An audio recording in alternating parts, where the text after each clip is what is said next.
జరిగిన అసెంబ్లీ ఎన్నికలప్పుడు బీఆర్ఎస్ వాళ్ళు ఒక పాటను వదిలిరబ్బా, గుర్తుకున్నదా అవులా? గదేనులా, గులాబీల జెండలే రామక, గులాబీల జెండలే రామక, గులాబీల జెండలే రామక, గులాబీల జెండలే రామక, గులాబీల జెండలమ్మ, గులాబీల జెండలమ్మ అని. అయితే గదే పాటను ప్రతిపక్షాలోళ్ళు కల్వకుంట్ల దొంగలే రామక్క అని ఇంకో పాటను తయారు చేసి వదిలిర్రు. అయితే ఇప్పుడు గా ముచ్చట ఎందుకు చెప్తున్నా అంటే చూడు రొప్పారి.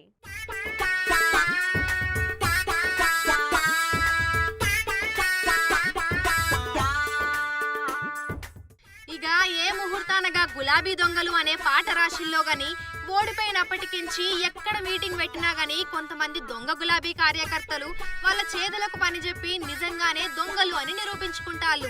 మొన్న మధ్య తెలంగాణ భవన్ లా నాయకులు కార్యకర్తల మీటింగ్ పెడితే అండ్లగిట్లనే మీటింగ్ పనిల లీడర్లుంటే వీళ్ళ పనిల వీళ్ళుండి జేబులు ఖాళీ చేసిర్రు.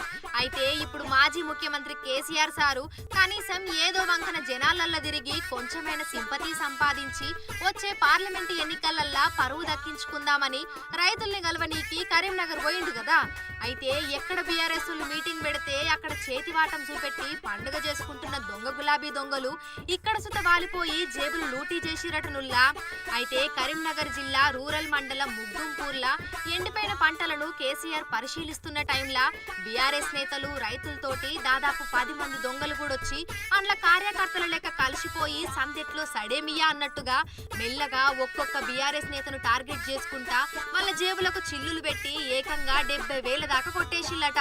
అయితే పైసలు పోయిన దాంట్లో మొగ్దుంపూర్ సర్పంచ్ 25,000, దూర్షేడ్పూర్ సర్పంచ్ దగ్గర 15,000 పోయినాయట. అయితే గట్లనే ఇంకొకరి దగ్గర 10,000 కొట్టేస్తుంటే రెడ్ హ్యాండెడ్ గా పట్టుకొని చితకబాదిల్లట.